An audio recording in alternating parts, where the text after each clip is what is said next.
Hasn't got like time left on it. No, it's never got anything on it, I don't think, apart from the little red dot. Little red dot. Cool. We can start with the intro now. Oh, great. Yeah. Let's do that. It's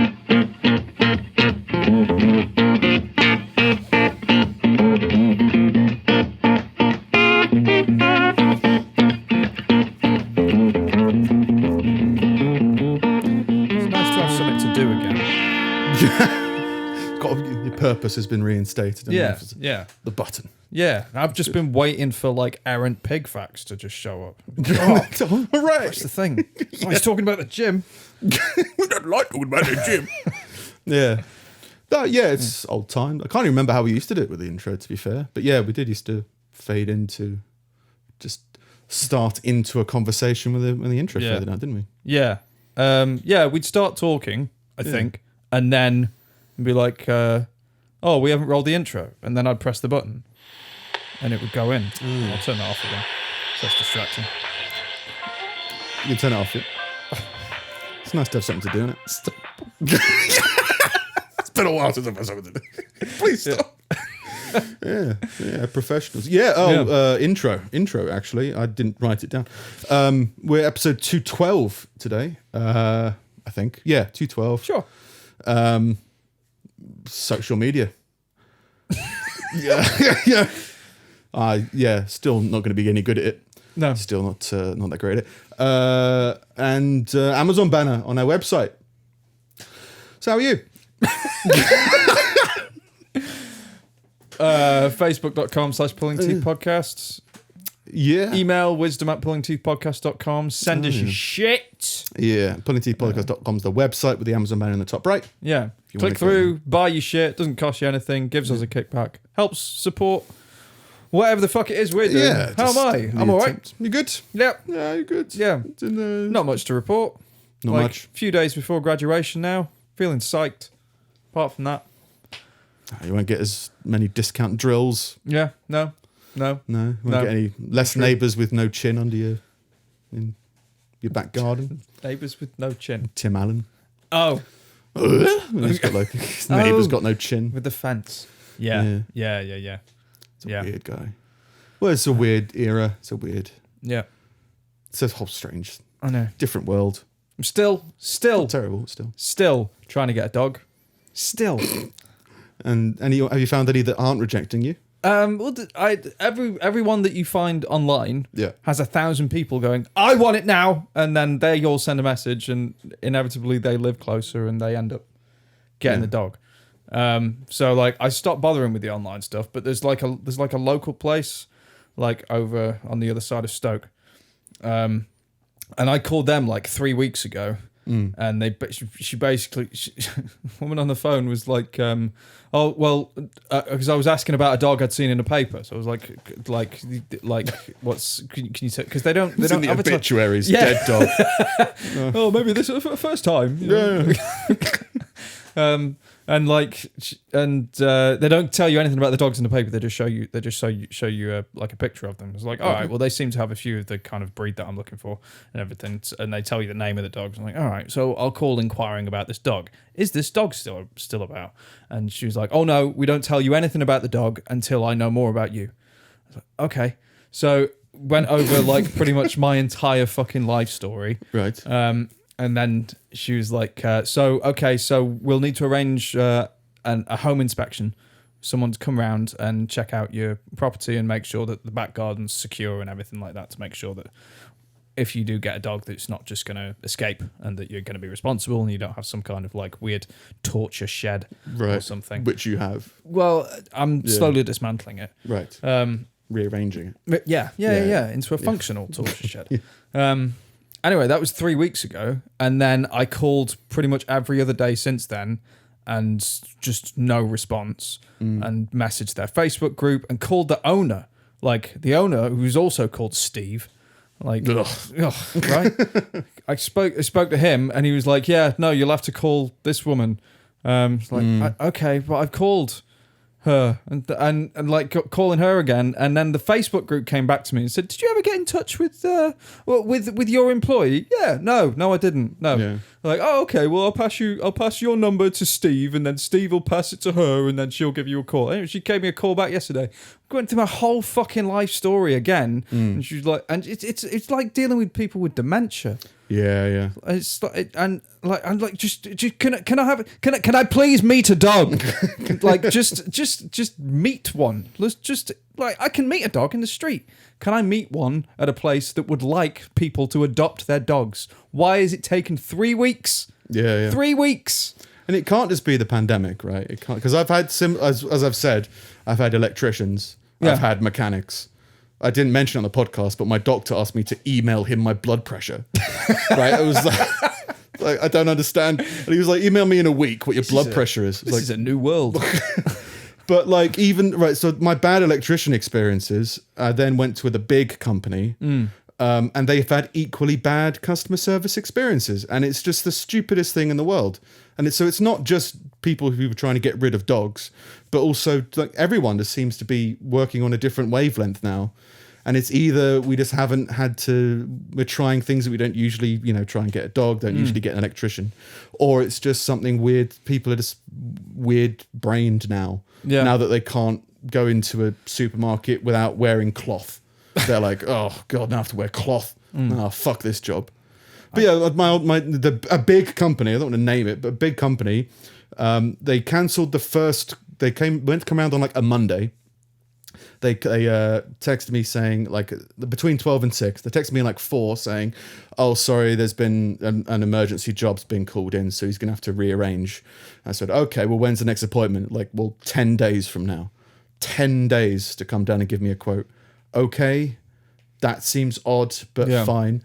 10 days go by. Again, 12 till 6. I get a text at 2 saying, everything's going great. He'll be with you today. A text at 4 saying, everything's going great. He'll be with you today. I then get, it's between 12 and 6. I then get a text at 7 saying he's on his way. So I'm like, okay, he's on his way. He's meant to be here before. I've got to do things in the evening, but okay.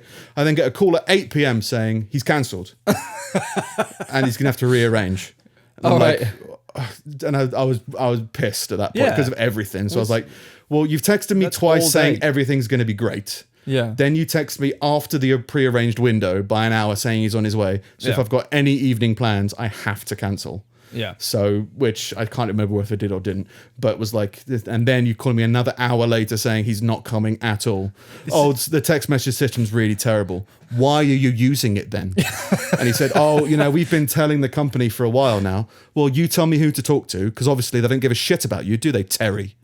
Because they're not listening to you when you're complaining. It's like, but if you complain, they'll just tell you the same things they're telling us. This is the guy that kept calling you Neil? No, this is a big company now. All right, okay. A big responsible company. Yeah, a big nationwide company. But yeah, just like... We call you Neil with a tie on. And then so I had a real big go at this guy, because again, I've had so many bad customer service calls. Still quite civil, but still very Nick. Yeah. And was just like, don't apologize to me, Terry. Yeah. Like, you're not sorry because you've been messing me around all day. It's not me, it's a text message. All right, well then don't use it. And I was just like, right, I'm sorry I'm being aggressive. What do you need from me?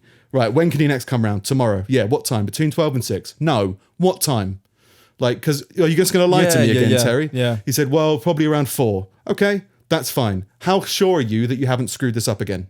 100%. Okay. We'll chat tomorrow, Terry.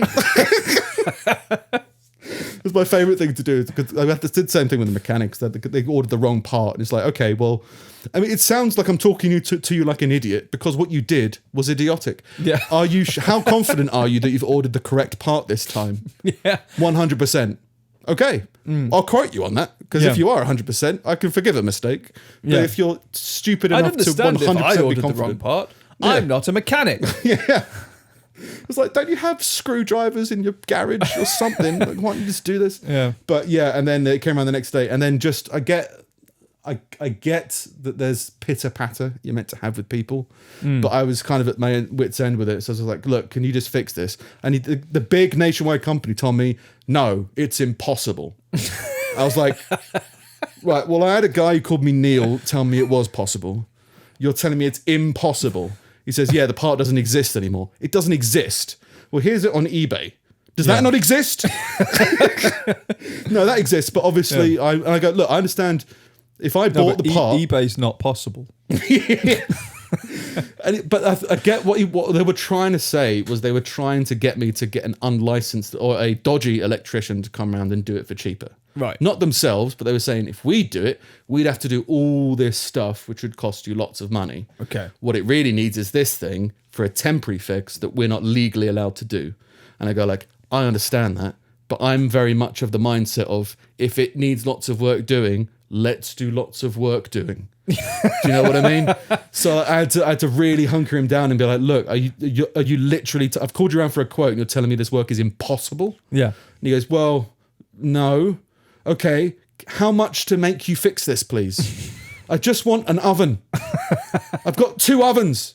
One's on the floor. I want the one on the floor in the oven space. Please. So it's going to be 3 weeks for that 3 weeks to get an oven? No, the oven's there. To get it... Yeah, to get it installed, you need to change the wiring of the entire house. So how does your old one work? It's a lower wattage. Oh, okay. And then it's like so low that it doesn't exist. No, it's just it's like a little bit. And you need a larger fuse. That's all it needs. Right. But those larger fuses no longer exist for the fuse box that I have. Okay, is the way to describe it. Except they do, but only on eBay. Right. And eBay isn't possible. Yeah. Well, look, I said, look, if I buy the part. I wouldn't if I was an electrician, I went to someone's house, and they said put this inside all those wires. I'd be like, I don't know that. I don't trust it. Yeah, I don't know who you are. I don't know what's going on. So I'd understand that. So if you can't do that specific thing, how much to fix my problem? Yeah, just give me a quote. Give me something. You've been around here all day. Just let me see a dog. Let me see a quote. Just please let me move forward.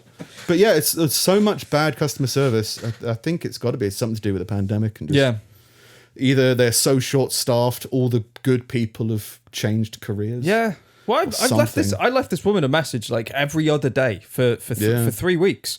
And when she came back to me yesterday, she was like, it must be that I've changed my phone. I was like, you're on a landline. Change my land. It's just like, upside down now. It's just, I mean, I get it. Like, you're probably a bit older. You probably got hundreds of people calling you. You probably just don't check your messages. Like, that's fine, but don't, like, you don't need to fucking bullshit me. If you're overwhelmed, just tell me you're overwhelmed. Like, yeah, if you're incapable of doing this, I'd have a lot more respect for you. It's not a national outfit. It's not a big place. It's a shelter run by 4 people and a bunch of volunteers. Like, I understand if you're overwhelmed, but don't be like, well, I've changed my number. It's like, I can see your number. I've got 2 green ticks, Doris. Don't try and bullshit me. Yeah. But yeah, that's the only thing I can think of. But maybe it was like this before the pandemic. Yeah. But people just gave up on them much quicker. And then she was like, well, I'd need to, like, they have this thing where it's like they have to check you out and hear your fucking life story, and then they tell you which dogs you can have. Like, you can't have a Chihuahua because your chimney's too big. Which ones would be suitable for you? And she was like, she was just like, I have to say that, like, I normally don't, we normally don't assign Staffordshire Bull Terriers to first time owners.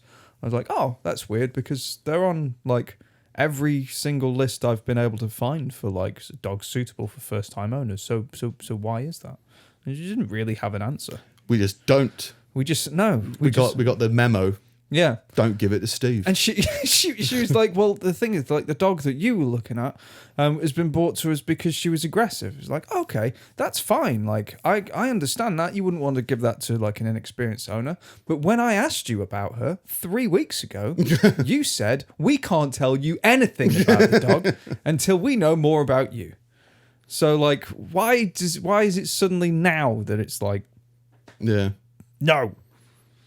I'm like I said, like you say, I think they're obviously just like independent people just wanting to do something good. I'm sure they're doing the best they can. People. And I don't think they are. I think they're failing. I think they shouldn't be. They're more of a hindrance. Them doing the best they can. They're the cancer of the world. It's not. It's not them doing the best that anybody can. It's just this is just their best effort, and like I get it, and like they make a massive deal about their philosophy, which is you can't just come by and get a dog and leave. We need to know that the dog is going to a good home. Like I understand that, but at the same time, like how many dogs do you need? Like, can you just let some go? Weird, isn't it? I think, like, because I obviously did exactly that. I just went to a breeder and came back with a dog. Yeah. But with I a think, pedigree that can be trained to kill people. But I think the way they filter people out is just by price, I guess. Because, like, I think my dog was around £1,000. Yeah. So I think, like, with that comes the assumption that if you've got £1,000 to blow on a dog, you're investing in that dog. Responsible. And you've got enough, cash around. But some people will spend that on like a chrome exhaust. Yeah, exactly. But I guess like if you're trying to get a free dog or a dog for like couple £100, well, that's the trouble with shelters and adoption and stuff. Yeah, they're like, well, they'll use them for fighting, particularly like bull terriers. So maybe that was their screening process. Was if you're willing to spend that much on this dog, we trust that you. I mean, there was a conversation, money. There was a chat with the breeder who was like, you just so you know, you need to do a lot of walking, a lot of exercise. Whereabouts do you live? Do you have much garden? And I was like, well, I haven't really got that much of a garden, but we live next to National Trust Park. So, that'll be fun as long as you take her every day. Yeah, cool. That sounds good. What kind of name are you thinking? Yeah, it sounds like a good name. Okay.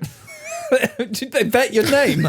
Yeah, well, they just conversationally, really. Yeah. And they were just like, oh, no, yeah, that sounds good. Like, has the name got enough resonance that a dog would pick it up? If you called it, I don't know, Baz, you'd be like, yeah, there's enough of a sound in there that they could probably pick it up. Yeah. Or something. It might be a very aggressive dog if you call it Baz. Yeah. I don't know what the science is. Just don't call it Neil. Yeah, just don't call me Neil. Yeah. But anyway, she should be calling me up at around about tea time someday this week to tell me when she's coming over. Tell you when she's bringing a very aggressive dog to your house. Yeah. Are you sure you want this dog? No. I just wanted to see one, please. See what the deal is. Yeah. So fun times. Yeah. Fun times, I guess. But I've kind of moved on from, how are you, Nick? Yeah, how are you, Nick? I never ask because you just kind of you're used to talking about yourself. I don't really go into. It's not even that. I think it's rude for me to do that. I've never. Yeah, no, it's just rude for me to do that because I've always just been like, okay, no, move on. But I'm just being more aggressive. All right, it's what's happening. No one ever asked me how I am. Yeah, no one ever. Sad clown. No one ever talks about Neil. Neil fact. I'm sad. No, I'm still doing this Objective October thing, but I've gone into a new objective. Yeah, which is not going to the gym. Oh God! It's really weird because I said before. So you are still doing it then? Yeah, I'm still going to the gym. Right. It's just the gym is easy for me because I did it for years. Okay, and I've got lots of muscle memory. So like I've done like it's real. If my ideal world, I would go to the gym for 6 hours every day. Yeah. My natural space is I would go and do that, but the practicality. I mean, my average at the moment is about 4 hours in the gym. Fucking hell! But it's like an hour to 90 minutes of weights, then an hour to 90 minutes of swimming. Yeah. Sauna and then showering and then getting back. Yeah, I can't see that as practical. No, it's really good. It's just not when I work quite a time-intensive job as well, and then I've got other things that I want to do. And while it is possible for me to do the gym and work and fulfill whatever else I need, that's everything. I can't do anything else. So something like scheduling the recording of the podcast becomes I can't do it during the week because there's no time. Yeah. So it's like, okay, well, maybe I can try and switch it around. But I'm not. I spoke before. I've got lots of energy. I think it's more of it's a hyperfocus. Hyperfocus sounds like an autism or I'm actually really clever. No, it's just like I couldn't go to the gym for 20 minutes. I wouldn't be able to do it. Yeah. Because once I'm there, I'm like, well, I'm here now and I need to do this task. So it's like, same with swimming. I couldn't swim just 20 lengths anymore. Now it's like, no, I've realized now I can swim a mile every day. So I will swim at least a mile and I'll try and improve on that. I couldn't swim for half a mile. It would be like, no, I have to do this now because I know it's doable. So like, if I do go to the gym, I have to be there for at least an average of, let's say, 2 hours and then maybe another 2 hours to see what it's like. So I'm going to try. And while that sounds great, hey, going to the gym every day, when it's easy, as in I'm in the practice of doing it, it's still physically tiring and health and stuff. Yeah. But it's just like, no, the objective is to do more things. I wanted to do other things as well. So I'm trying to do just 3 days a week of gym at a minimum, and then trying to do other things on the other days. And then if I have spare time in the day, I'll go to the gym because I want to go to. If I had 2 weeks off work, I would go to the gym every single day. Yeah, just because it's what I enjoy doing. So yeah, I'm trying to do some other stuff. I did. I streamed the edit of the podcast last week. Oh, did you? It's quite interesting. Yeah, it's quite fun. It made me realize because I've been screwing up the social media a lot, which I know you've said like isn't really the main objective, but it was an objective. And again, if you're here to do something, you have to do it. Yeah. But I'm just not that. I just have to accept that that's not me. I can work around it, but like I'll never be like retweeting people every day and doing stuff like that. So again, part of the objective, well, how can I at least post when episodes are published and highlights are set up and articles are sent out? You go like, oh, I can maybe do embrace my inner nerd. Well, not even my inner nerd. It's just maybe I need to find a way to tackle that problem in a different way. And I write applications or web applications, so I can write a web application that posts for us. I've talked about it before. Yeah. So it's like, okay, instead of on the Monday you go to the gym, Tuesday you work on the social media robot, and then Wednesday you go back to the gym again, and then Thursday you do something a bit more like that. So we're trying to go to the gym like a normal person, which is very challenging, to be fair. Yeah. It's very weird. I don't know. I find it easy as long as I've got like a particular kind of program or objective to follow. Like I've got no problem. Like it takes me 15 minutes to walk in. I'm there for between 40 minutes and an hour, depending on the day, and then walk back. And like it's never really a problem because I've got this sort of list of objectives to work through, and once I've worked through them, that's it. I think something that's important to note as well that I thought not going to the gym for 10 years would reset me completely. Yeah. But I've noticed that my body has reacted incredibly positively and very quickly to going to the gym again. Well, there is literal muscle memory, isn't there? Yeah. And it's like, even though I didn't go to the gym for 10 years, you could still see that I had a bicep somewhere. Yeah. And for some reason, I know there's some people who don't. And it's just, I'm assuming they just haven't gone to the gym before or haven't done that much exercise before. But yeah, my body reacted really and very positively in every single way. So it's more trying to not go to the gym is really, really strange. Right. Because it's like, even if you're not there and you're doing something else and you got that itch and it's like, I really should be there. And it's really good. It's a very good vent. It's a good avenue to expel my energy. It's good for it to be that way around rather than the other way around though. Yeah. But then if it says that all or nothing kind of thing. So it's kind of trying to figure out how to manage yourself and how to, I don't know, do whatever, but this is gym talk. Oh, you're not going to talk about the gym, are you? I don't like it when we talk about the gym. Yeah. So part of the part of the stream was the most fun part of the stream. Just to get back on the stream bit was doing that segment was quite fun because I always enjoy making these segments because they always make me laugh when I make them. But doing them with people was quite interesting. Yeah. So it was quite fun. So I think while I wouldn't release the full couple of hours of editing because it's largely just the podcast with me in the corner going a little bit there's moments where it's like there was chat with people and there was ideas being thrown around about stuff like that, so I might do some more stuff like that, maybe like streaming, like making this social media can you robot. watch these things back? Yeah, you can, but I didn't do it with that one because I was just trying it out, because there wasn't any sound for the first hour because I didn't realize because I had a new setup. There was sound from me, but not from... So when I was making that, there was no gym talk. Yeah. It was just people seeing the images and stuff that I was building.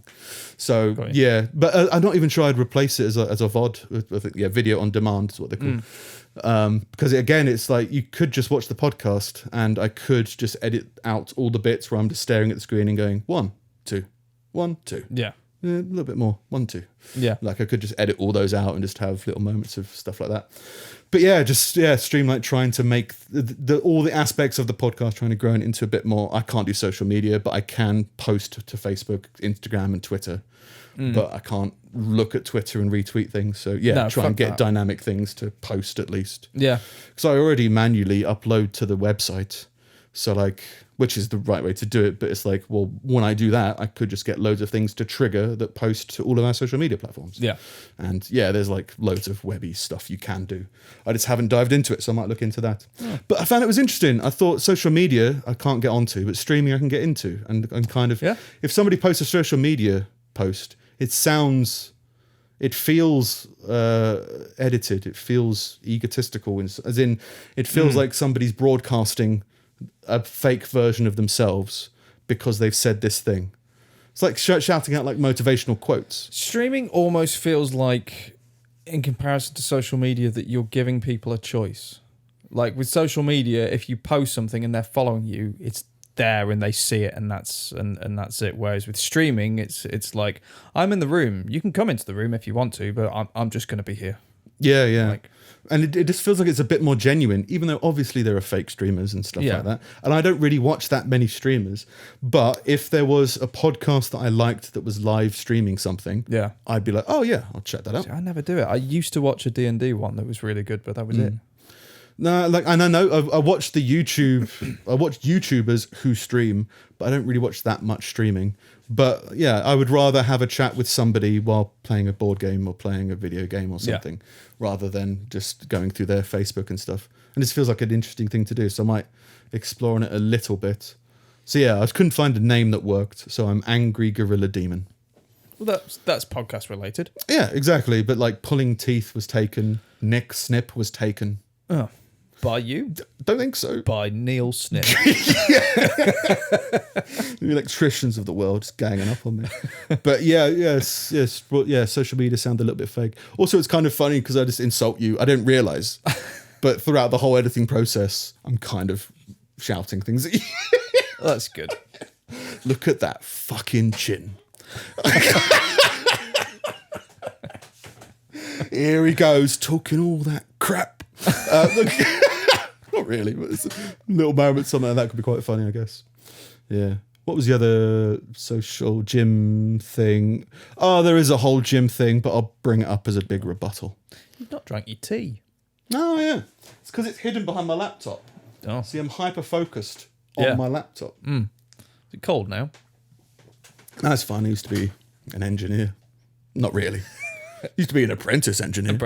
Go to people's houses and they would make you horrible tea or tea while you're working. You'd be the one calling them Neil. Yeah. Although I just didn't use their name because I didn't know what their name was. Yeah. What's your problem? Okay, I'll fix it. That's a pretty aggressive way to approach it. What's your problem? Someone that deals with gas. Yeah. Oh man, it was funny though because like obviously you don't really notice it, but when you are like I went in some weird people's houses. I can't remember whether I've spoken to you about it. I went to a widower. Yeah, it's like an old man whose wife passed away. I think you might have done. Yeah, went in to service his boiler and it was me and I'm following somebody, so the two of us in the house, and he was just really happy about his gas-operated fridge. And it was like, it's a really good fridge, that. I was like, yeah. Gas-operated fridge? Yeah, they used to do them ages ago. Instead of electricity. Gas. There's gas in a fridge already, isn't there? Yeah, a type, yeah. I'm pretty sure it was a gas-operated fridge. But yeah, he said, oh yeah, my dead wife got me that fridge. And then just started crying. just like turning screws. All right, mate. Was it recent? No, I don't like to move on. I thought I met all the crazies from working in bars, but then you've got the crazies who don't leave the house. Yeah. For no reasons outside, maybe reasons outside of their control. They were hoarders and like extreme hoarders. Like I'm not a hoarder, but I could be seen as a hoarder at times because of I have no shame. So I just leave shit out. Yeah. But this was literally shit on boxes. I was like, oh, do you have a cat? No. All right then. It's just a shit on a box. Yeah. That's just where you keep that. Yeah. And then, people who would offer tea and then people who wouldn't offer tea and then people who would... The red dot has gone. I mean, it's still...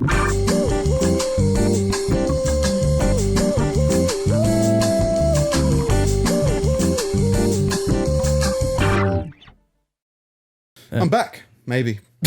Where were we? I don't know. Engineers grieving people, hoarders, teas, people offering tea. They got points. People who offered tea and biscuits got amazing points. Yeah. And it's a big deal to offer a biscuit. They're not allowed to take them anymore, I don't think. There is a thing with tradies that I hear a lot, which is like it's always whether they're offered tea and stuff that kind of like changes how they feel about customers. Oh, for sure. Like it wouldn't like affect the work. Yeah. But you'd be like, you're a twat. Like just like that.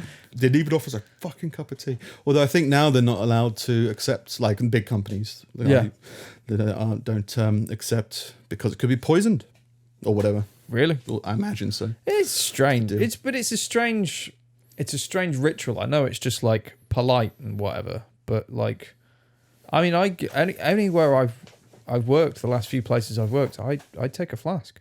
Because I make better coffee at home, so it's just like it's just a hospitable thing. Yeah, of just if someone comes into your house, someone's house. Yeah, they're like where they're hosting, and while it is you are doing something. I mean, we had a guy demand that we came around on Christmas Day, and we were like, well, we need to order the part, and the part won't arrive on Christmas Day. Yeah, says, well, I have to have it done. It's like, well, you've got everything's fine. It's not perfect. We can come around Boxing Day, which is still a bit, and it was a whole thing. Oh no, fuck that guy. But I worked in a house for like all day, say 8 hours, and they were like cooking food and everything. It's just weird. Yeah, because you're like, I understand that you're not cooking for us, but if you were to offer it to us, that would be greatly appreciated. Yeah. Instead, and it's we were meant to leave a while ago. We're leaving to help you out. Yeah, and it's that whole thing. But yeah, it's just a nice thing to do, I think. Oh. Was there other stuff? Social media, streaming. So yes, maybe stream some stuff. We'll see. I could play the intro again. Just start all over again. No, we'll see. Right, even if it's just the Steve episode, the one with Steve. Yeah, we haven't had one of those for a while. Camera's crapped out on us before. Yeah, I don't know what the hell happened with this one. Either the SD card got weirded out, or the camera got weirded out, or something. Right. We didn't offer it a cup of tea. No. Anyway, in the news this week, I'll get into it. A big pile of eels was dumped in New York City Park, and the impact is not yet known. Big pile. Yeah. Someone's just dumped a bunch of eels in New York. The impact. Yeah, the impact's not yet known. Like, what? Well, what's it going to affect? Well, migrating birds. It's quite. It's not that long, I guess. New Yorkers free thousands of non-native animals every year. Many of them abandoned pets that quickly die. So some people release their animals into the wild. They get a turtle. Don't want this turtle no more. Put it in the lake. So they've not just been dumped like in the middle of the park. They've been put in a lake. Yeah, I guess so. Right. A lake in the park, I guess. That's the impact. The ecological impact. Right. Yeah, they're not like on a bench. The park smells a bit today. Yeah. Wriggling mud over there. I feel quite impacted by that. But if they do last, they can reproduce and end up causing lasting harm. People like animals, and they sometimes think they're doing a good thing by letting them go. Most will die. Some will become a problem, and there's no going back. A bit dramatic from urban ecologist at Fordham University, People Jason like Munchie animals. South. That's a weird statement to make about an eel. People like animals. It's like, no one's ever said, I fucking love eels. Fucking, they're the best. They're the best. Put them in the lake. Yeah. Put them everywhere. Yeah. There are no plans to eradicate the eels since they're nocturnal and spend most of their time in lakes, rivers and marshes. There's no plan to eradicate the eels because we'd have to get up at night. We can't pay a night shift. Effort. All right, we need to hear your life story. We need to come around and do an inspection. Yeah. I need to check all my voicemails. Need to make sure your lake is secure. Yeah. What is it? What breed are you? Yeah. No questions about the eels until the eels know about you. Yeah. Basically what it is. And removing them from the lake could be impossible. Fucking hell, big company electrician fucking called this guy. Nah, it's impossible, mate. That's impossible. What do you mean? I've seen eels on eBay. DEC officials, which is somebody, say they will look for swamp eels during the agency's next survey in the spring, but they don't expect it to make them through the winter. They think they're going to die when it gets cold. They're going to die off. So we'll look into it next spring. We'll give you a quote for it in a couple of seasons. We'll look into it come mating season. Great idea. In 1890, Shakespeare... Oh, okay, maybe. In 1890, Shakespeare enthusiasts released a flock of about 60 European starlings in Central Park that grew into a current population of hundreds of millions nationwide that outcompete native birds, destroy crops, and occasionally jet engines. So that's what I mean by like the impact of like they release these starlings, now planes fall from the sky. Didn't hear any 9/11 truthers talking about the starling. The Shakespeare starlings. Long genealogy, terrorism, and Hamlet. Well, starlings, they don't burn hot enough to melt steels. But they could manipulate the wind to do whatever. Yeah, you ever seen a starling in a turbine? No. Go away. I haven't travelled enough. You're not travelled enough if you haven't seen a starling get snarled, by, as it says here, by a jet engine. Like over in Amsterdam, in the Vondel Park, there's just fuckloads of parrots there, like parakeets, green things, and I don't think I'm almost certain they're not native. I think there were some released at some point, and now they just live there. Like, oh, this is cold. This is why I'm worried about all those bison that are coming over, because like people don't understand. We just don't want them getting out by accident. If we put them there, it's fine. They got YouTube now. They're going to learn things, slowly build their own ecosystem. Start their own call centers. Be overrun. Be ridiculous. So there's a big pile of eels in New York. In some lighter Stoke news, drunk driving is on the rise. A man, 26, has been caught drunk driving after getting excited to get his repaired laptop back. Get your laptop, lose your car. Well, it's just like, why is that important? He was drink driving. That's the bad thing. Yeah. Oh, he was going to pick up his laptop.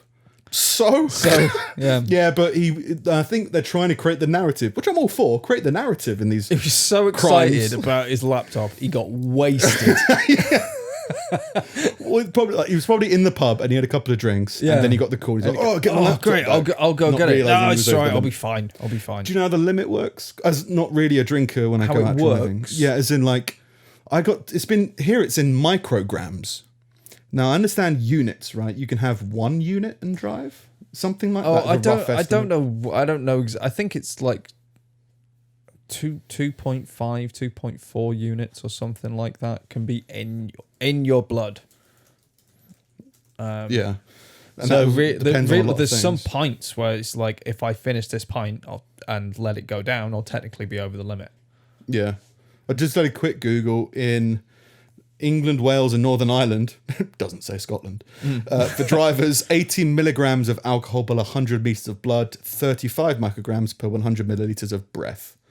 And I tried to have a little look to try and get some numbers, but around 2 pints is roughly what you should cap out at. Yeah, that's what I always figured it out. Legally. But that measurement is weird because it's like you can have about X amount of units. However, it's actually such and such milligrams per pint of blood or whatever. So you could drink a lot more than me, who could drink more than my wife.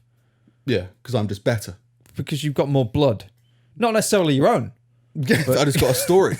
I've just been drinking other people's blood. It's part of the territory. Yeah. But yeah, so when I read this, I thought drink driving, he must have been like wasted. Yeah. And I think he just had 3 pints. Yeah. And it's still bad. Drink driving is still the stupidest crime you could ever commit. Yeah, it's dumb. But it's not like he was absolutely wrecked and like, can't wait to get my laptop. He was just in the pub longer than he thought, had a few pints. Fucking buzzing about curries. Yeah. It's just like, it's not that bad. He blew a reading of 42 micrograms of alcohol in his breath, and the limit is 35. Yeah. So if we take the 2 pint average of like, say that's 18 micrograms, he drank 2.5 pints. Yeah. So it's like, it's not mental, but they made a big deal out of it. See, Andy broke his laptop before. Yeah, I had that before though. Like I've had to do one of those breathalyzer things because like I think I was pulled over at like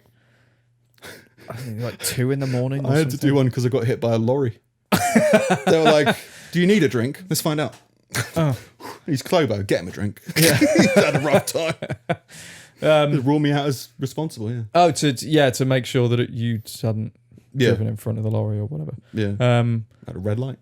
Yeah. Well, at that red light. It was like 2 a.m, and I was admittedly driving a bit too fast, like around town, because like it's like streets are empty and you're just an idiot when you're like 18. And they did this breathalyzer, and I was like, I know I've had a pint. Like, what does that mean? And I blew the thing, and it waits a couple of minutes. And because like you've never done this kind of thing when you're a kid, you're just like fucking terrified. Like, oh shit! Like this is going to go bad for whatever reason or whatever. Fucking terrified. And they just turned to me and like, well, you blew a 1.6 or a 0.16 or something. Done. It's like, done. What does that mean? Like, nothing. All right. See you later. So they're like, so you are under the limit, but you have had a drink. Like, yeah. Is that a crime? I know. I told you. I told you I'd had a drink earlier on, but I'd stopped because I had to drive people home, which is why we're here now.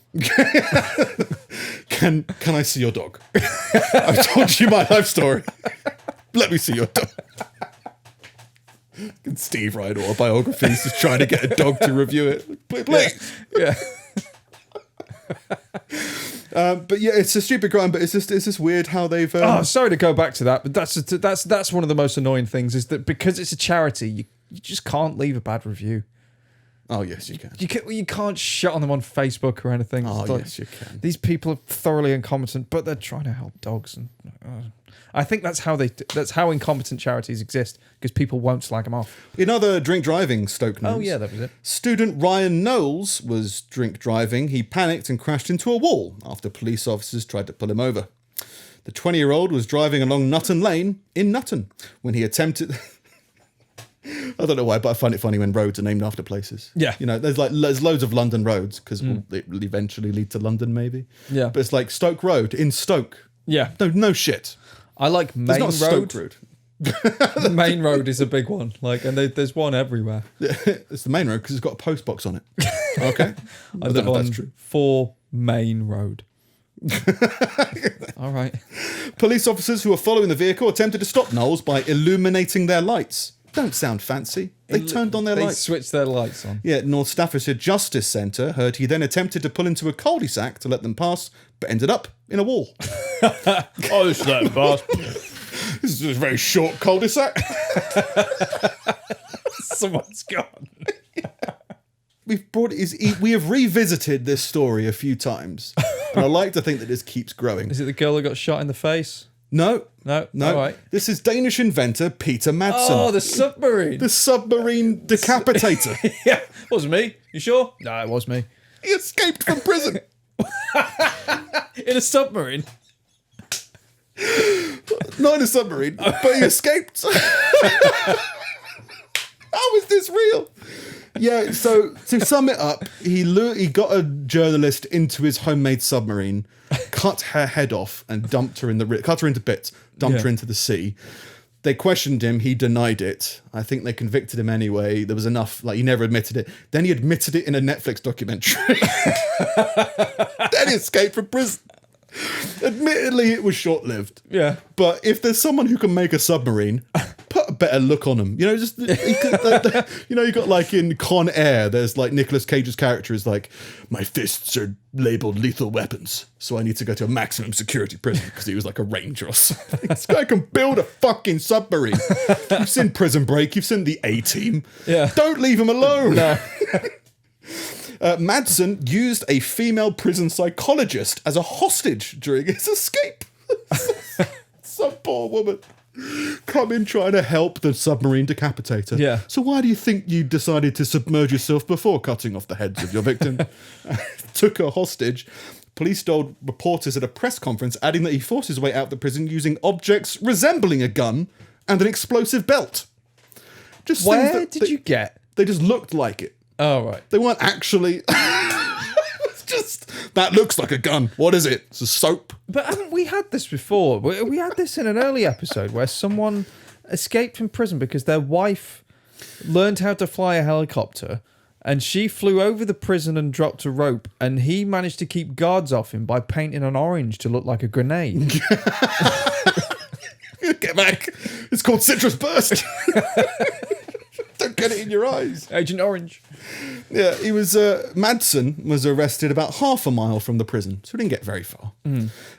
5 minutes after police were alerted. And it's probably about a 5-minute response time. So just when the police turned up, they arrested him. Yeah. West Copenhagen police chief told reporters when police found him, Madsen had forced his way into a van.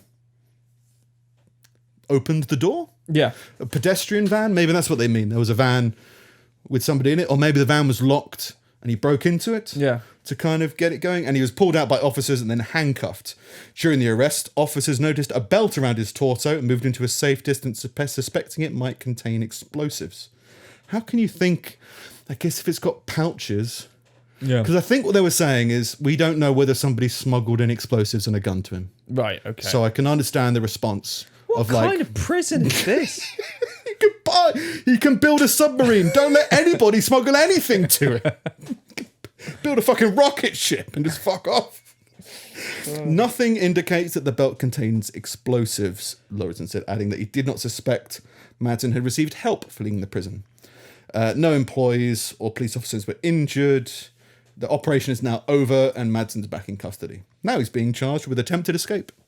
Attempted escape? Yeah. He did escape. He did escape. Yeah. True. It's like a weird would I lie to you? Did you attempt to escape? Yes. Wait for the next Netflix documentary before it comes out. Do you know where Southfield is? No. I was trying to remember whether this was a local Stoke thing, but I don't think it is. I don't think so. Left out the link. But in other news, so yeah, the submarine decapitator escaped, but he's back. We'll see what happens. Right. Elsewhere, a woman who was declared dead but found alive at a funeral home has died. This is kind of harsh when you think about it, but the family called 911 because a family member was suffering serious breathing problems. Paramedics responded, and a doctor who didn't attend the scene declared her dead. So, I always thought they had to at least see the body. Well, isn't that you have to have a witness to? Because we're on about this about the person that was smashed to bits on a train line. Like they had to have an ambulance show up and be like, that he was dead. He's dead. Yeah, but like a doctor who's not there just decided this person was dead. Yeah. Okay. Pulse? Because like what in a hospital, a doctor, at least when we were 16, the doctor used to have to declare just the person put the phone up to her neck. Yeah, no, she sounds dead. She would have said something by now. She wasn't dead. Who didn't attend the scene, pronounced deceased after one of the first responders reported by telephone that she had been unresponsive for 30 minutes and showed no signs of life. The absence of a truth does not create a new truth. Yeah. You can't, like, if you're a doctor, does she show signs of death? Yeah. Because that's what's important. You can't just go off what someone else has said. Are you a doctor? But even then, just because I don't show any signs of being, a plane, doesn't mean I'm not a plane. Yeah. But if I do show signs of a plane, then I need to, maybe I'm a plane. If you're not a, like, if you're not showing signs of being alive, there are various illnesses and... Could be asleep. Have you been lying down for a long time? Coma. Yeah, well, you're dead. Yeah. I'm not dead. I die every night. Just don't prove the negative. Yeah. Prove the positive, right? Yeah. Just prove that there are signs of death. Nah, she's probably dead. She wasn't taken to hospital until an hour later when a funeral home in Detroit, it's in Detroit, called 911. She's dead. Right. The state said funeral home staff saw her chest moving when they went to collect her.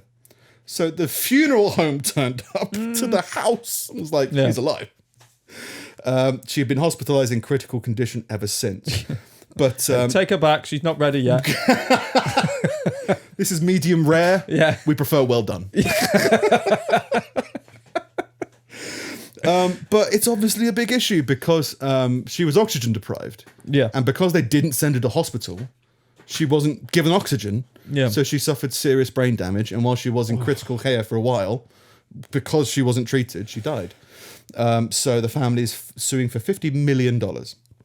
Which my initial reaction was like, that's weird. But they killed your family member at the end of the day.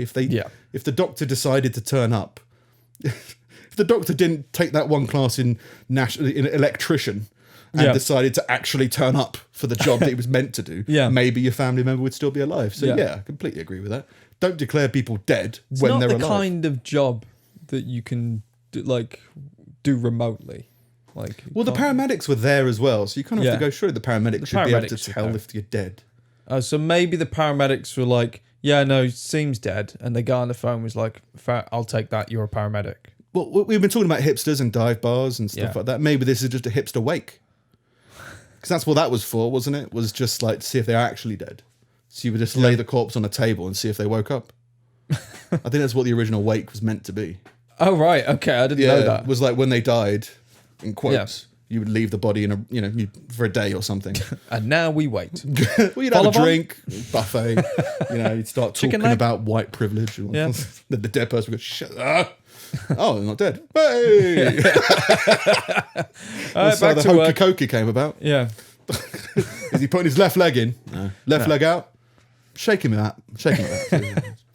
Apparently there's a syndrome called Lazarus syndrome, in which people come back to life without assistance. Hello? Lazarus syndrome. You just come back alive without any assistance. I guess that's why we started cremating people, just to make sure. No, I think it's like if you drown, right? Yeah. Or if you pass out from lack of oxygen, then what triggers you to suddenly start breathing again? Like when you're drowned, getting the water out of your lungs. Yeah. Maybe has a side effect of pushes in some air, and then that triggers something, and then you do something. Yeah. But yeah, either that or you're not dead, or you are dead. Elsewhere, the Stoke-on-Trent man, 36, died after taking drugs in a hotel following a £3,000 windfall. So he won £3,000. Well, he was in prison. Right. Came out. I can't remember what DWP stands for. It does stand for something. But it's you should have been Department for Work and Pensions. Oh, right. So he got £3,000 after being in prison. And apparently loads of people wanted money from him. We're like, oh, you got £3,000. Do you mind? Would you like to invest in my business? Was like, no, I'm going to go kill myself. £3,000? Yeah. And people were like, oh. Yeah.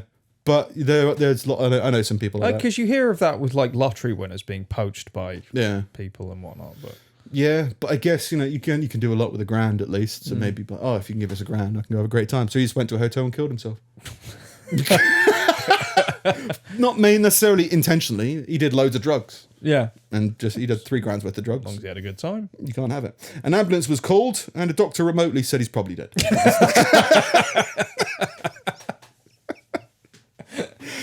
He was taken to hospital, but he failed. This is Consultant Moses Chikangwa said he failed to recover despite maximal critical care support. After 4 days of intensive care therapy, the decision was made to withdraw care on the grounds it was futile. Giving a shit about this bloke is futile. Completely futile. Pointless. The care we were giving is futile. It's I am awake. Phrasing. Yeah. My name's Lazarus. I don't know what the deal is. Yeah, all right, Neil. In other Stoke news, I don't know. You'll probably hate this as well, but this is a news article. Yeah. A Stokey dad with the surname Corona says he has to constantly show his ID to prove he's not making his name up. Bollocks. Well, yeah, maybe, but I don't think he's constantly being made to prove his ID. I think he's just gone, no, my name is Corona. When was the last time you were ID'd? Yeah, it's just like, Yeah. You don't have to. Are you called, is that really your name? Yeah, prove it. Oh. Yeah, exactly. Jimmy Corona, 38, whose name is Polish, says he has no plans to change his name. Why would you? I mean, I know there are companies. I would understand if you were called Jimmy Black Death or Jimmy Plague. Yeah, and again, it's like, yeah, it is a virus and stuff, but it's just... It's also again, a beer. Who cares? Oh, I'm the middle management. My name's Corona. People don't actually believe me. So Before now, I had to change. I had to show people my ID when I was buying beer. now it's all the time. Am I a pandemic? Yeah. Yes. Yeah. It's been a strange experience seeing his name everywhere. Now, he actually spells it with a K. Right, so not your name. It's not your name. The new dad, whose son, Jimmy Joseph Corona, was born on... The first name was actually Jimmy. I thought it was always just short for James. Yeah. His son, Jimmy Joseph, says he also had to produce ID to medics who thought his name was a joke. I'm bleeding out! What's your name? I'm not gonna help you until we know all about you. You can't know about our medication until we've got your life story. My name's Jimmy Corona. Yeah. No, it's not. No, it's not. Here's my ID. Yeah. Yeah, no, he's Let's dead. call the remote doctor. It's just an RC car in the corner. He's dead. Yeah, so I'm very sorry, but fuck off, Jimmy Joseph. Yeah. Not your son, just Jimmy Corona. Yeah. He called his son Jimmy as well. Maybe that's a thing, I think. It's naming your kid after you because you've got no imagination. Yeah. Well, and a legacy, but still Like, feels I weird. want to carry on the family name. That's not your family name. Go away. Just really negative about that, yeah. In other short burst news, meatless plant-based products can still be called burgers and sausages. EU rules. The EU, I mean, this is why we left.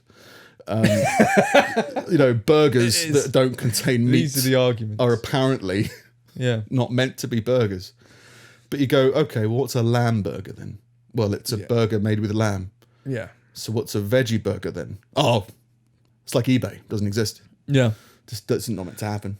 I know there was a thing when I was at uni that bangers were legally not allowed to be called sausages because they didn't contain enough meat or something like that. But I think that was like a myth. that. And then there was like, didn't check it. There's like Subway in America aren't allowed legally to call their bread because it contains Plastic. too much sugar.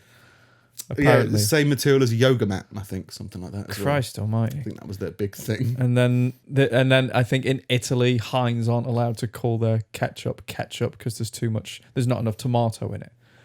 Ketchup has to have a specific percentage of tomato or more. But a burger, I think it's just different, right? Because a burger is just the style of the way the food is made. Yeah, like it's a like patty. a bun. You can have a lettuce bun. Yeah. It's not the bun's not always bread. It's like you can have it's like a sandwich. Yeah. Like a sandwich is something between two other things. Don't get me started. Right. A hot dog is a hot dog. Yeah. Yeah. Oh yeah, no, I understand that. yeah. But like It's just a way of it doesn't matter what's food. on the sandwich. Yeah, it depends what's on the food. Yeah. And it's not because then a beef burger. What's a beef burger if it hasn't got beef in it? Yeah. Well, it's just a burger then. You can right? have a beef burger, a turkey burger, a lamb burger and shit. So like, yeah, no, you can call it what you like. I'm still not going to eat it. But yeah, and then just a few things from the audience. There's a guy who got the same tattoo that his dog has. Rex. No, We've got apparently the same name, family name. yeah, little Rex Jr. No, apparently there was a practice of tattooing dogs if they've been neutered. All So right. you'd neuter them, and then you would tattoo a symbol on it that denotes that it's been neutered. Isn't it obvious? Well, female dogs. I Oh, guess. okay, Can't fair really enough. tell. So this guy's got a tattoo on his arm of a just neutered. Yeah. So no more family name for him. No. In other news, now I haven't fact checked this one, so it could just be creative. A Wisconsin mall Santa decided to handle one of the first naughty list members early this year when a young girl told him her Christmas wish was for her stepdad to stop molesting her. Oh. He and 4 of his elves attacked the guy who was waiting nearby and pummeled him into unconsciousness. That'd be amazing. My birthday wish is Yeah. to stop being molested. I can solve this right now.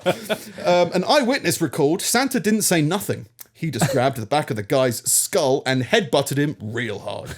The witness continued to say, then Kringle got on top of him and just started pummeling him. He was laughing and screaming, ho, ho, ho, motherfucker. All right, that bit's a bit. So could just be being creative, but it's funny enough that it works. Yeah, just Santa headbutting somebody is like it's pretty solid.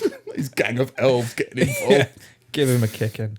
And lastly, from the audience, this is definitely fake, but I enjoyed it still, and it's something that I might incorporate into doing as well. Like I quite liked. I've never really done creative writing or anything, but I feel like it would be like a natural progression for like trying to write my own trying to put my stories into a more narrative format and a more writing format so I can analyze it a bit more. So maybe like writing our own funny stories. Yeah. Could be quite funny. 14-year-old Catherine Simmons is one of the 137 students who are participating this week in this year's New Hampshire State Junior Science Fair. Daughter of a Marine captain and an aeronautic engineer, she decided to present a complete atomic bomb as her project in order to show people that these things aren't so dangerous. She says building a bomb is hardly more complicated and dangerous than building a dishwasher. There's photos of a little girl next to an atomic bomb and a little ribbon. She hopes that her bomb will show people that atomic bombs are simple machines like any others and help the public be less afraid of nuclear weapons. When I first read this, I didn't know it was fake. Right. So I was like, this could be amazing. Despite numerous critics from parents and teachers alike, Catherine Simmons' project earned the first place in New Hampshire's State Science Fair. Her atomic bomb will now be presented during the National Junior Science Fair, which will be held in Denver in January. A few organisations, including Greenpeace, have announced their intentions to disturb the event if her weapon is exhibited. But despite these threats, Catherine says she's determined to be in Denver and win. This is the first time that a controversial school project stirs a controversy in the United States. In 2011, a 15-year-old student from Alabama was expelled from school after projecting to clone herself.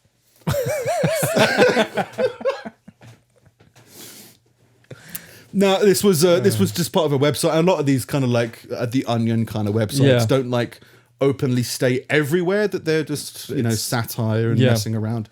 But just a quick Google of the website was like, we're just having a laugh. That's fair enough. I hate stumbling across those because you feel like you found gold and then you're a couple of articles in. It's like, oh. But I don't mind it. But see, I don't mind it because then you find the Peter Madsons of the world. Yeah. And you're like, this isn't real. He didn't make his own submarine and then decapitate a woman and then throw everyone and say, you haven't seen her for a while. Yeah. That's satire, right? No. That's real.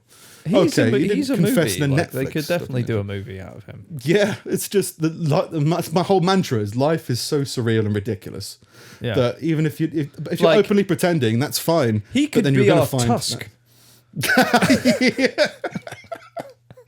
Well, who's going to start building the submarine? Well, you said last week maybe it would be tempting to swim the channel. Yeah. I mean, another typical pulling teeth, lofty aspiration. That's never going to happen. I did Google it. Yeah. Have you got $6,000? No. Then I don't think we're going to do it. It's $3,000 each, which makes sense. You need an escape boat. Right.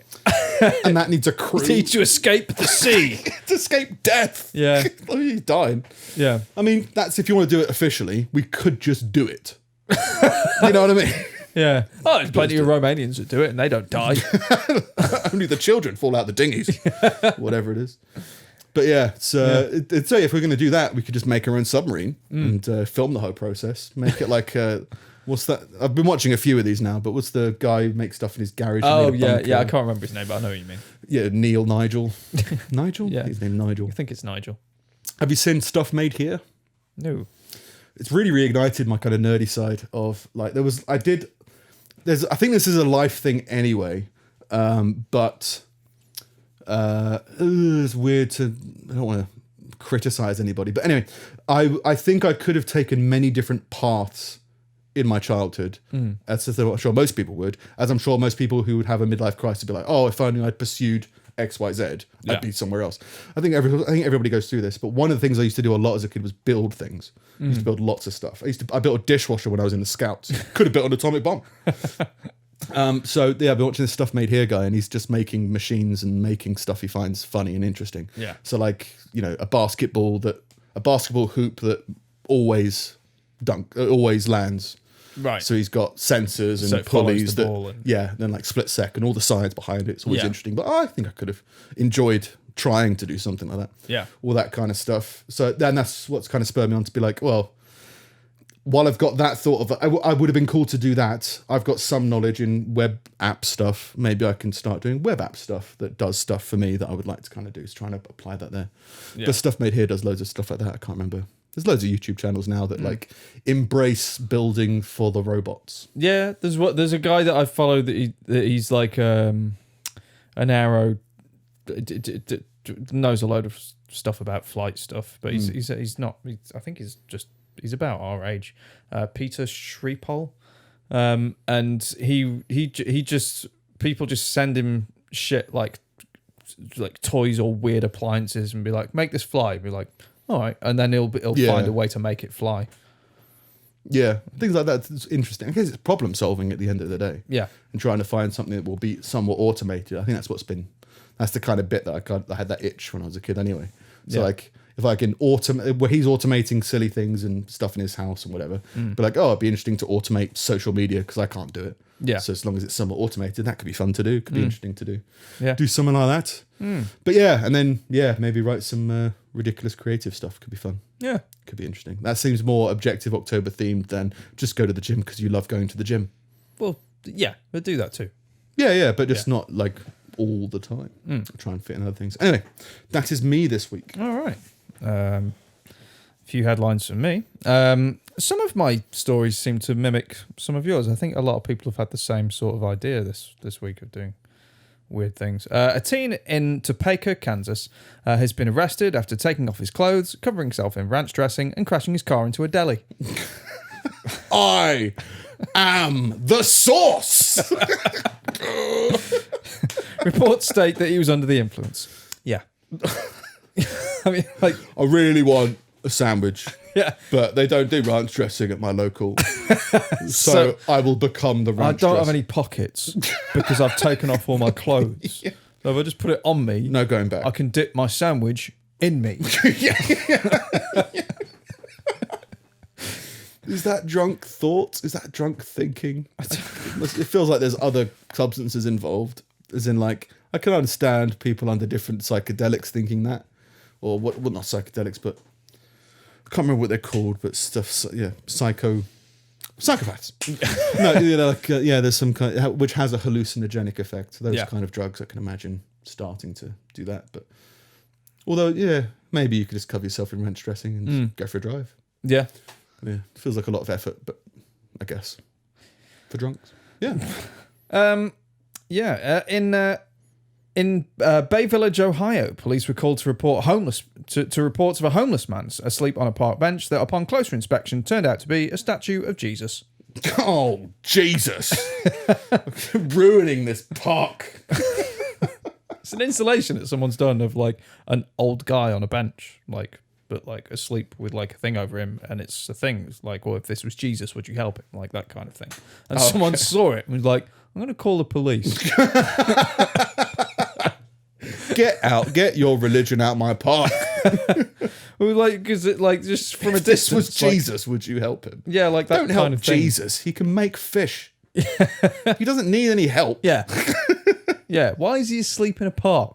Yeah, he can be sleeping a fish. It could be. It's Jesus. Like people that talk about Jesus have got fucking mega churches. What about actual Jesus? Well, you got to help. You got to help Jesus. He's the. It'd be funny if he was on the bench, curled up, but on a cross. Still just nailed to it. Yeah, but look, just trying to feed himself. I got away, but I couldn't quite. I'm not so much laying here as I've tipped over here. Yeah. I can't get back up. A man in India locked in a cold storage case in a morgue after being mistakenly declared dead has died. These people keep dying, living, and dying again. What's the deal? Kumar, 74, had been ill and bedridden. His family took him to hospital on Monday, and though doctors could not find anything wrong with him. So they declared him dead. No, he's dead. When they returned home, he stopped moving, and thinking that he died, his family called for a freezer box to be delivered so that they could preserve his body and perform his last rites. I'm assuming that's an Indian thing. Maybe. A freezer box? Can you deliver a big body-shaped box of ice? Yeah. Kumar was kept there for 20 hours until undertakers came to take the body for the funeral the following day and found that he was still moving and gasping for air. Goddamn Lazaruses. A video taken at the scene shows the undertaker behind the camera asking Kumar's brother, named locally as Saravanan, his hands are trembling. How? Why is this dead man moving around? And Saravanan replies, "Oh, it's fits." Oh, yeah, those dead fits. It's dead fits. Yeah. When asked if it was possible that he was still alive, Saravanan replies, "His soul has not yet left him." All right. So, is he alive? So you're saying he's alive? Yeah. Kumar was later admitted to hospital in a drowsy condition and died of lung failure. I mean, it's worse, right? Because like in the UK one or the Detroit one, Detroit was like, oh, there's like a medical professional took responsibility for that. Yeah. This is you decided he was dead and called for a coffin of ice and that killed him. Yeah. So it's less tragic than dropping your granddaughter out of a porthole window on a cruise. Yeah. But it's still like you killed him. Like you couldn't have just woke him up. I mean, they're now being charged essentially for murder. Either, right? well, I don't know if it's murder they're being charged for, or neglect, or manslaughter, or I'm not entirely sure. Ends in death. Yeah. I'd say murder. He was alive. You came in the room. He's now dead. Because if you tomb somebody in ice, is that not murder? Oh, so much neglect. Yeah. If I came round your house, buried you in ice, you'd say, "Oi, no." All right, David Blaine. Yeah. In other news, this might be my favourite story of the week, even though there's not really a lot to it. Story of the week. Cool. A school superintendent in Brown County, Indiana, has issued an apology this week when in the school yearbook, one student was simply listed as black guy.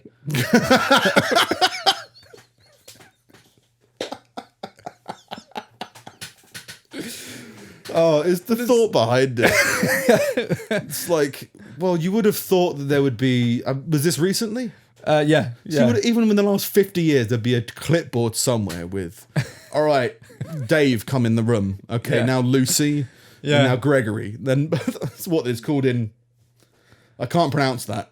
So next. Yeah. And then just the black guy. Well, there's a picture of like, it's a picture of a basketball team and he's the only black guy on the team. Okay. And then all the names listed in a paragraph. And it's like Dave, John, black guy. I could see that being done in jest, right? That could just be a good laugh. But the person could have been in on, but still. Yeah, maybe. But still, I couldn't find any comment from the family or the actual kid or anything like that. But it's just this letter that's gone out from the superintendent. And like, my thought was, okay, like, it can't be someone being overtly racist. It has to be something like, well, we didn't have the name, so we put this one in so we could identify him because he's the only black guy in the photo. So it's like we meant to go back and change it, but we didn't. Maybe, but I think it's more like a nickname, as in like this. Like, this be funny. Like I did some. I did some play testing of some indie games recently. Yeah, and they asked me for what I'd like to be known as in the names. Yeah, and I can imagine it's a similar kind of thing where I was just like, oh, I find it funny if you just say Nick. It's like, yeah, but Nick who? Just Nick. Almost like just Steve, you know? It's just like, oh, this is quite just. I don't want people to know my name, but it's also funny. It's like, oh, Nick. Yeah. Yeah. You know, it's quite interesting. So imagine if they just called my nickname on the team is the black guy. Yeah. It could be as innocent and jestful as that. Yeah. It could also be incredibly racist. Maybe. Yeah. or just negligence or ignorance or whatever.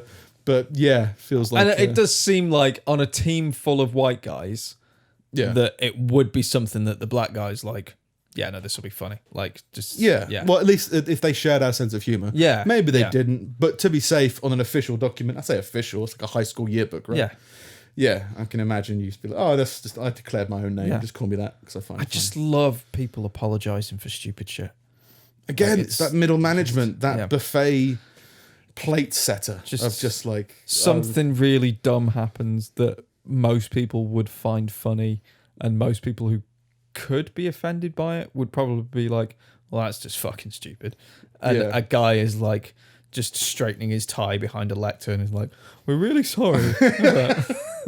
Well, again, it's like it has to be that they are redundant because there's other more pressing matters at hand, because any rational-minded person is going to see all human beings as to be treated equally at a base level. You may treat some people better than others, but they'll never drop below the line of how you should treat people. Yeah. You can treat children different to whatever, but you're never going to treat anybody as badly. So there's an equal level. So like, you shouldn't have to make these arguments. The only reason you're making these arguments or raising these things is to distract people from how redundant you are. Yeah. Strong words, I guess, but I think that's what I think is going on about this middle management. You've got nothing to do and nobody needs you. Yeah. So you're trying to create a need that isn't wanted and trying to force it down people's throats as you would at a polite dinner party. Yeah. Oh, I made sure the bowls were wood. Yeah. Okay. Well, it was the thing is, it was I'm saving the rainforest. There was like a 5-paragraph letter sent out to like all the parents in the county that received this fucking yearbook, and the whole thing is like spelling out like the school prides itself on its equity and diversity and like all of this, like all of the stuff that you have to say. Yeah. And it's like, well, then if you're going to all this effort and if you do have all these things in place and if this isn't your attitude, then it was obviously a fuck up or a joke, wasn't it? So why are we talking about this? But yeah, it's just another.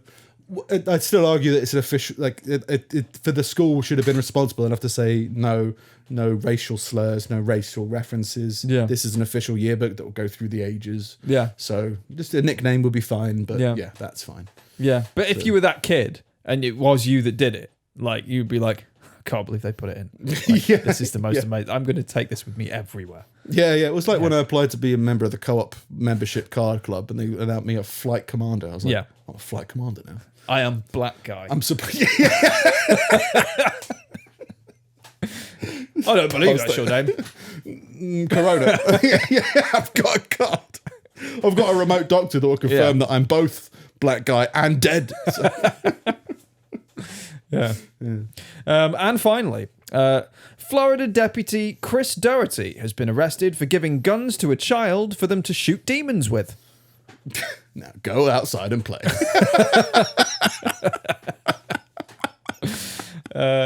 So the kid was like, I don't know how they got reports of a disturbance or anything like that, and there was no report that the flat that they were found in or anything was even his. Just that he'd shown up and been like, "There's demons in this place," and dressed this kid in Kevlar and like giving her a gun, and she was like, and police like arrived having heard that some shit was going down, and the kid was like lying on the floor. Like with the gun trained on the door, and she'd been told to shoot anyone that comes through it by this guy. Jesus Christ. The child told investigators that when she woke up, so the guy just came in and woke her up. When she woke up, Doherty told her there were demons in the house and they needed to burn things that were possessed. The girl said they burned several items in the parking lot and performed an exorcism on her brother. It's a fun-filled family activity, right? I mean, he might not be a member of the family. He sounds like he's just a stranger off the street, but he's included her brother, so that's good. Yeah. Doherty was taken to the hospital for a mental health evaluation. Yep. He's been not because she might be crazy, but because she might have had some PTSD after the whole thing, I'm assuming. Oh no, him. Right, okay. Yeah. No, she was fine. She was just like, this is a weird night. Not letting no demons get near my toy box. No.